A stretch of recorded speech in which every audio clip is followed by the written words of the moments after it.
Halo sobat pencinta Donghua, kali ini kita akan melanjutkan cerita Battle Through the Heavens Benua Kaisar. Cerita dan video ini diambil dari channel Nobarta. Tanpa banyak basa-basi, mari kita simak alur ceritanya. Melanjutkan dari cerita sebelumnya, Sim berganti di aliansi bayangan. Tempat aliansi bayangan saat ini dipenuhi dengan aura membunuh. Terlihat sosok hitam seperti hantu. Sosok itu adalah Guiyin, sang pengendali boneka jiwa. Pada saat ini Guiyin berjalan memasuki aula aliansi bayangan. Di dalam aula yang gelap, sepasang mata yang memancarkan cahaya biru perlahan dibuka. Guiyin berdiri di dalam aula dan menghadap sepasang mata biru itu dengan tenang. Guiyin, bagaimana mungkin Anda gagal?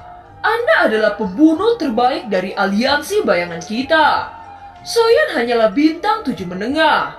Beritahu saya alasan yang masuk akal mengapa Anda gagal membunuh Xiaoyan, teriak ketua aliansi bayangan. Setelah kata-kata itu jatuh, mata biru dari ketua aliansi bayangan membentuk panah dan melesat ke arah Guiyin. Namun Guiyin mengangkat tangannya dan tiba-tiba panah biru berhenti di depannya. Setelah itu Guiyin menghisap panah biru menjadi ketiadaan. Alasannya hanya satu. Saya tidak bisa menyakiti kekasihku. Saya bangkit dari kubur karena Xin Er, ucap Guiyin dengan suara pelan. Hanya demi seorang wanita Anda berani melanggar peraturan aliansi bayangan dan melepaskan Xiaoyan. Tahukah Anda betapa pentingnya misi ini? Ucap ketua aliansi bayangan. Guiyin tidak terima dengan kata-kata ketua aliansi bayangan. Dia menatap mata ketua aliansi itu lalu berkata dengan dingin, Anda bilang hanya demi seorang wanita. Jangan mengucapkan kata-kata itu lagi di hadapan saya. Ucap Guiyin mendengus dingin lalu berbalik pergi meninggalkan aula. Jika Anda berani mengambil langkah untuk pergi dari sini, Anda akan menjadi musuh dari aliansi bayangan, teriak ketua aliansi bayangan. Setelah kata-kata itu jatuh, sosok boneka Guiyin berhenti.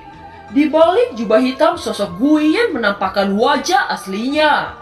Wajah mengerikan itu menatap mata ketua aliansi bayangan lalu berkata, Saya tidak menyangka Anda akan mengancam saya. Ucap Guiyin menunjukkan niat membunuh yang hebat. Untuk sesaat mata ketua aliansi bayangan sepertinya tertegun dan berhenti berbicara. Anda dapat yakin bahwa saya mempunyai rencana saya sendiri. Bahkan jika saya tidak membunuh Xiaoyan, akan ada orang yang akan membunuh Xiaoyan, ucap Guiyin. Setelah itu tubuh Guiyin berangsur-angsur menghilang. Mendengar kata-kata Guiyin, ketua aliansi bayangan terdiam untuk waktu yang lama. Dia memikirkan apa yang dimaksud Guiyin bahwa akan ada seseorang yang pasti membunuh Xiaoyan. Setelah beberapa saat, bawahan aliansi bayangan datang ke aula. Dia berlutut lalu berkata, Ketua aliansi, orang-orang Guildan datang ke sini untuk menemui ketua aliansi. Ucap bawahan aliansi bayangan. Bawa mereka masuk, ucap ketua aliansi bayangan. Setelah mendengar perintah ketua aliansi bayangan, bawahan tersebut menangkupkan tangan dan pergi menemui orang-orang Guildan. Selama periode waktu ini, ketika Xiaoyan tidak berada di Shofu Mansion, Guildan menarik banyak pasukan di mana-mana. Dapat dilihat bahwa Guildan kali ini sangat ingin menghancurkan Shofu Mansion.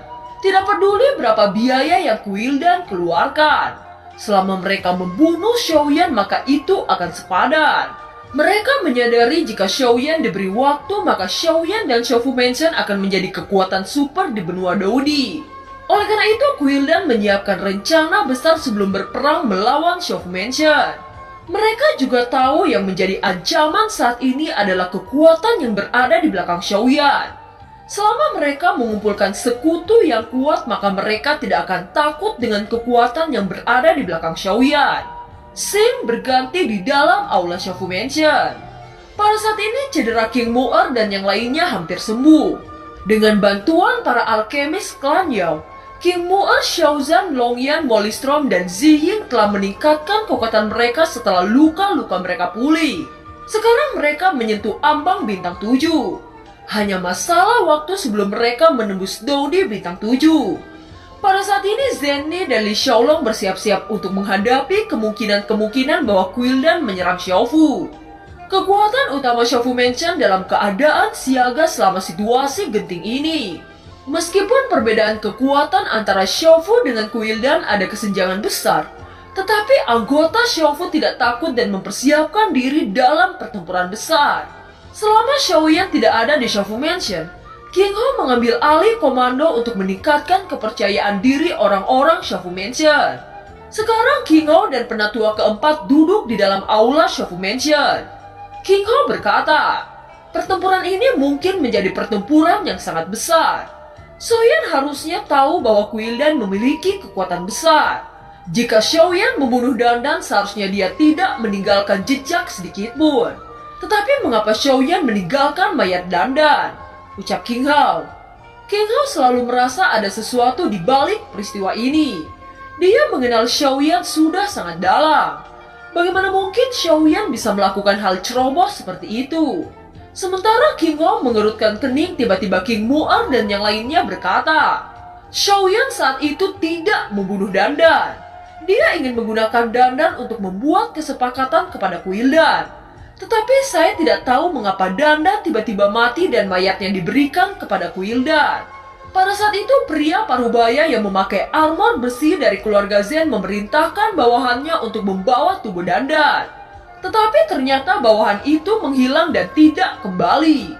Sedangkan pemimpin kelompok dari keluarga Zen itu takut Guyin berubah pikiran dan membunuh Xiaoyan. Oleh karena itu dia tidak berani mencari tahu kebenarannya dan segera membawa kami ke Xiaofu Mansion. Ucap King Mu'er. Mendengar ini King Ho mengurutkan kening sesaat kemudian dia berkata, mungkinkah Guyin yang membunuh Dandan lalu melemparkan mayatnya kepada Quildan? Ucap King Hao. Setelah berpikir untuk waktu yang lama, King Ho akhirnya mengerti apa yang direncanakan oleh Guyin. Guyin sebenarnya ingin menggunakan tangan Quildan untuk membunuh Xiaoyan. Jika Dandan ditemukan dengan keadaan mati dan terbakar oleh api surgawi, maka tuduhan itu akan secara langsung mengarah pada Xiaoyan. Dan Quildan pasti melakukan cara apapun untuk membunuh Xiaoyan. Setelah memikirkan analisis ini, King Ho menoleh ke kerumunan lalu berkata, ini sudah jelas bahwa Guyin menculik orang yang membawa Dandan lalu membunuhnya. Sekarang bahkan jika Xiaoyan menjelaskan kepada Quildan, Quildan tidak akan percaya dengan perkataan Xiaoyan. Ucap King Hao. Dengan matinya Dandan, kebencian Quildan kepada Xiaoyan sudah mencapai puncak. Kematian Dandim dan Bingyan sebelumnya sudah mencoreng muka Quildan. Sekarang ditambah kematian Dandan, itu akan membuat Quildan mati-matian memerangi Xiaofu Mansion. Saya tidak menduga cara yang diambil Guyin sangat cerdas. Dia memanfaatkan kebencian Quildan untuk menghabisi Xiaoyan. Ucap Zenny. King Hao berdiri dan berkata dengan serius. Pada saat ini keuangan Quildan sangat berlimpah meskipun Quildan tidak memiliki Dodi bintang 9. Kita semua tahu daya tarik Quildan sangat besar di benua ini. Itu memungkinkan banyak pasukan kuat yang akan mengikuti Quildan. Namun saya juga sudah merencanakan sesuatu yang besar dan hanya menunggu Quildan memasuki perangkap. Setelah Xiaoyan kembali dari pegunungan primitif, saya akan membuat rencana lanjutan. Selain itu yang terpenting sekarang saya telah memberitahu keluarga Warcraft untuk masalah ini. Ucap King Hao. Di sisi lain di kota Jucheng terlihat sangat sunyi. Banyak jalan yang semula ramai sekarang menjadi sepi. Beberapa orang bisa melihat adanya badai di dalam kesunyian ini. Scene berganti di dalam lubang raksasa di tengah pegunungan primitif. Di bagian tengah pegunungan primitif terlihat kepala ikan yang sangat besar. Di dalam mulut ikan terdapat pulau yang sangat besar. Itu tidak lebih kecil dari kota-kota seperti Dizhou. Xiaoyan dan yang lainnya saat ini masih berada di perut ikan. Pada saat ini Xiaoyan mengikuti katak raksasa ke dalam air. Xiaoyan juga terkejut melihat banyak ruang di dalam perut ikan. Setelah mengikuti katak raksasa untuk waktu yang lama, Xiaoyan memasuki tempat yang kosong. Saat Xiaoyan berjalan ke depan, tiba-tiba lidah panjangnya melilit tubuhnya. Lidah panjang itu serangan dari katak raksasa. Di bawah lilitan lidah panjang, Xiaoyan mengeluarkan api surgawi dan membakar lidah itu. Zanlao yang selama ini tidak muncul tiba-tiba berkata di dalam hati Xiaoyan. Roh hantu di sini mengendalikan kesadaran katak-katak ini. Dan itu adalah roh hantu di peringkat ke-16 yang memiliki kemampuan khusus untuk mengendalikan kesadaran. Ucap Zanlao.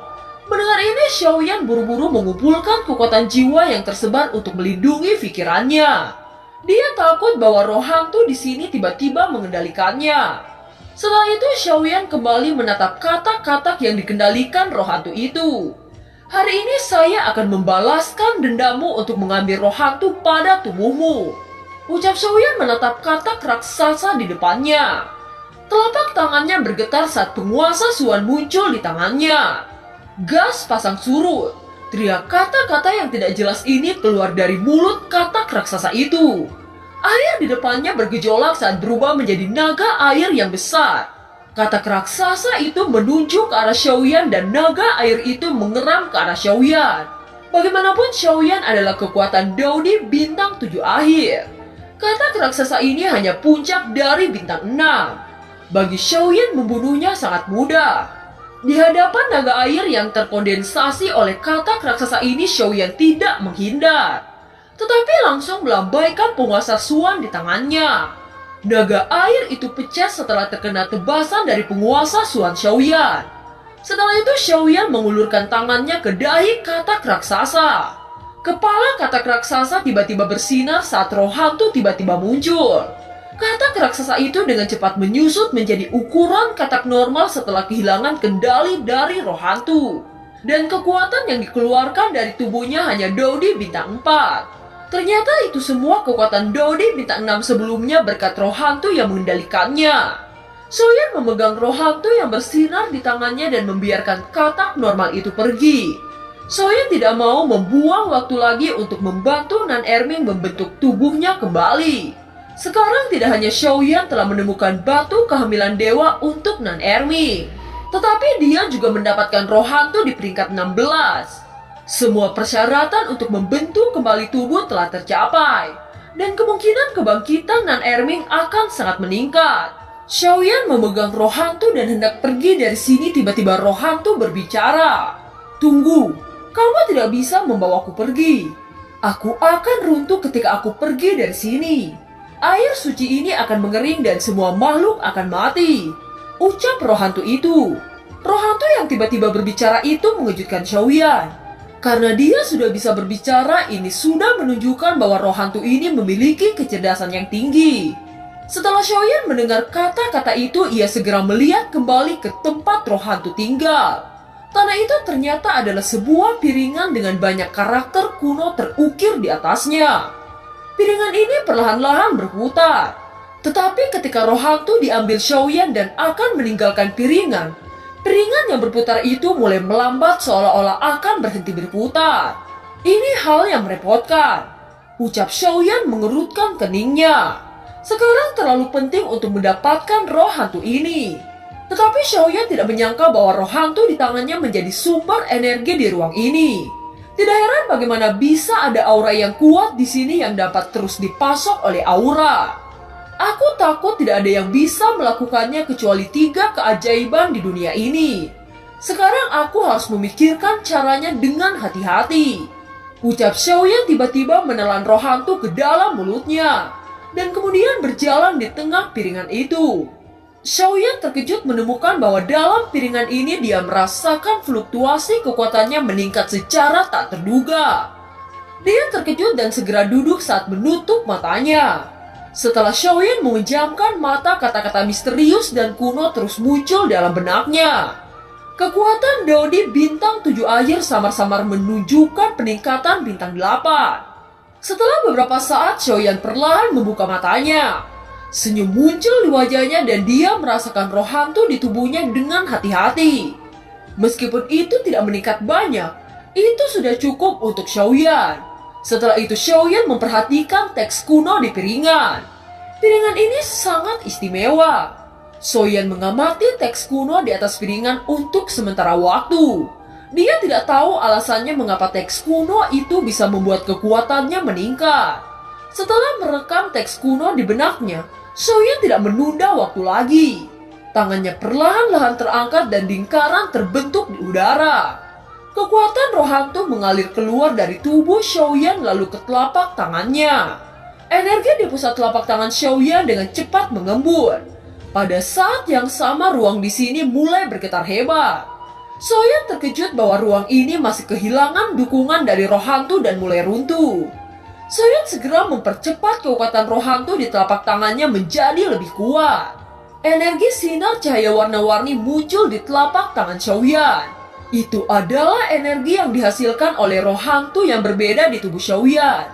Xiaoyan melemparkan energi roh hantu ke piringan kuno di depannya. Energi ini seharusnya bisa mendukung ruang di sini selama ratusan tahun. Bagaimanapun kekuatan roh hantu yang saya berikan untuk mempertahankan ruang ini sangat hebat. Ucap Xiaoyan menghela napas lega. Semua lingkungan yang semula runtuh tiba-tiba berhenti. Dan aura yang kuat dikeluarkan dari piringan itu. Xiaoyan tersenyum saat berkata, "Ambil itu." Ucap Xiaoyan masih merasa sedikit bersalah. Bagaimanapun ada begitu banyak makhluk yang tinggal di sini. Terutama di sini adalah kehidupan keluarga Warcraft. Xiaoyan tidak hanya meminjam batu dewa kehamilan, tetapi sekarang dia diam-diam mendapatkan roh hantu kuno yang memiliki kecerdasannya sendiri. Xiaoyan memikirkan cara di mana dia akan menggandakan kompensasi untuk keluarga Warcraft. Setelah menyelesaikan semuanya, Xiaoyan bergerak keluar dari kolam suci. Ketika melihat Xiaoyan keluar, Chaos Immortal buru-buru bertanya dengan cemas, "Saudara Xiaoyan, apakah kamu baik-baik saja? Leluhur Su memberitahuku bahwa kamu bertarung dengan katak raksasa." Ucap Chaos Immortal berjalan mengitari Xiaoyan untuk menentukan apakah Xiaoyan terluka. Xiaoyan tersenyum lalu berkata, "Tenang, aku baik-baik saja. Saya akan menceritakan kepadamu tentang katak raksasa nanti. Sekarang yang terpenting adalah menyelesaikan Nan Erming," ucap Xiaoyan. Dan film pun berakhir. Terima kasih telah menyimak dari awal sampai akhir ya. Sampai jumpa.